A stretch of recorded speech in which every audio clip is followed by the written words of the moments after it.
प्रसाद तिवारी और मुनि जी पवारी महाराज, मुनि आश्रम, आरोपुर, अम्बेडकर नगर। बाबा जो आरोपुर के निवासी हैं, परम पूज्य श्री श्री 1008 मौनी बाबा वाराणसी वालों के सानिध्य में सन 1987 कृष्ण जन्माष्टमी के दिन उनके सानिध्य का प्राप्त हुई बनारस में। तब से उनके सानिध्य में उनका आदेश हुआ कि आप अपने, हम उस समय आगरा में निवास करते थे, उनका आदेश हुआ कि अपना आगरा छोड़ करके आप और अपने मातृभूमि के पास आकर के अपना एक स्थान बनाइए। मेरी मातृभूमि अम्बेडकर नगर पूर्व फैजाबाद जिले में थी और अपने निवास स्थान पर आप अपने घर पर, पैतृक घर पर नहीं रहेंगे, वहाँ से हट करके एक आश्रम बनाएंगे जिसका नाम आप मुनि आश्रम रखेंगे। आकर के मैं यहाँ पर किराए के मकान में रहा और यहाँ पर धीरे धीरे जमीन लेकर के मुनि आश्रम की स्थापना किया। सन 1998 में माँ गायत्री सेवा संस्थान NGO का गठन किया। गुरुजी के निर्देशानुसार गुरुजी ने कहा कि इस NGO को आप 2025 के बाद सक्रिय करिएगा। अब तक इस NGO को हम रिन्यूअल कराते रहे, 2025 में इस संस्था को एक्टिव कर रहे हैं। गुरुजी ने 2000 अनेकों आदेश और निर्देश दिया जिसका मैंने पूर्ण जीवन में अपने आप पालन किया। जैसे जैसे जहाँ जहाँ जो भी उनका निर्देश हुआ उसी का पालन किया। 2006 में गुरुजी के आश्रम पर हम बैठे हुए थे। हमारे गुरुजी मौन रहते थे और भोजन उनका दूधाहार था, दूध पर रहते थे। 1 गिलास सुबह 1 गिलास शाम दूध लेते थे। भारत के जितने भी मूर्धन्य राजनीतिक या विद्वान थे सब महाराज जी के पास आते थे। महाराज जी बहुत गुप्त संत थे, वह अपना फोटो या मीडिया में नहीं आना चाहते थे, इसलिए उनको विशेष लोग जानते नहीं हैं। लेकिन जो विशेष लोग भारत के थे वो राजनीतिक या सामाजिक कोई भी था सब जानते थे, सब आते थे।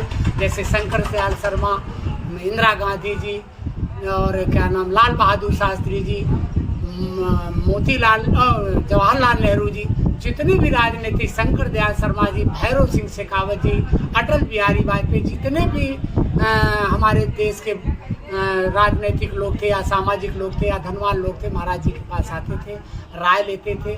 महाराज जी हमेशा अधिकतर एकांतवास में रहते थे। महाराज जी बनारस में ही उनका आश्रम है जिसका 2002 में स्थापना हुआ।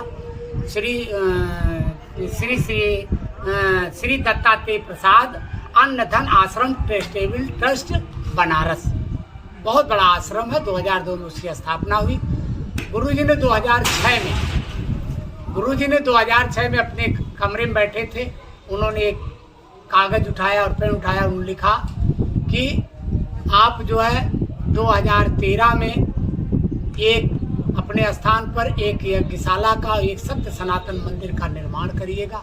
यज्ञशाला का निर्माण करके आप 12 वर्षीय श्री लक्ष्मी नारायण यज्ञ का आयोजन करिएगा और वो आयोजन करने के बाद भारत का कोई बैकवर्ड महापुरुष भारत की राजनीति में आएगा और 3 बार प्रधानमंत्री बनेगा।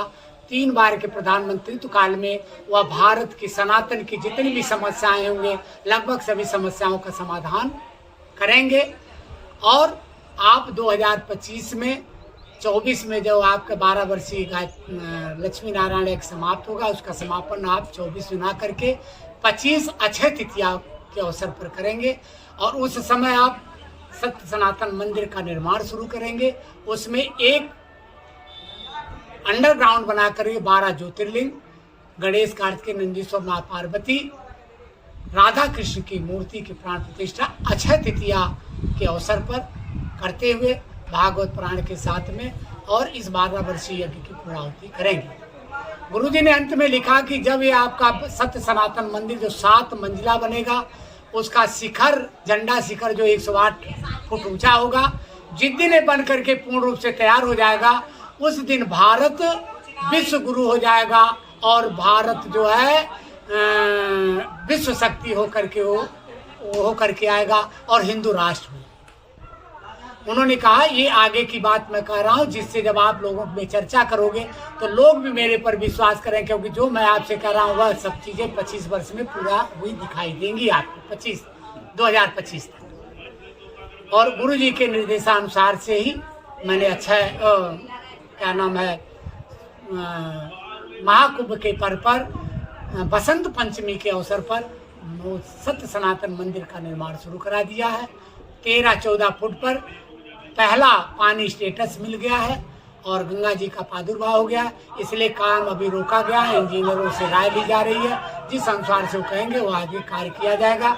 28 तारीख को हमारा मूर्ति बन के तैयार है, जो हम 12 ज्योतिर्लिंग भ्रमण कराएंगे और सभी ज्योतिर्लिंगों से स्पर्श करा करके 15 तक वापस आकर के और मंदिर के निर्माण में लग जाएंगे और 24 से लेकर 30 तक इस यज्ञ का और इस प्राण प्रतिष्ठा का कार्यक्रम है, जिसमें 108 भागवत पारायण का कार्यक्रम, 21 भगवत गीता का कार्यक्रम, श्री सूक्त, रुद्र सूक्त, ललिता नाम, 12 ज्योतिर्लिंग, 12 मंत्र, गायत्री मंत्र और महामृत्युंजय मंत्र के साथ में ब्राह्मणों से उस कार्य को पूरा करा के 29 तारीख परशुराम प्राकाटोत्सव के दिन मूर्ति का 12 ज्योतिर्लिंग मूर्ति की स्थापना कराते हुए 30 तारीख को पूर्णाहुति और 1 तारीख को विशाल भंडारे के रूप में संपन्न होगा। धन्यवाद।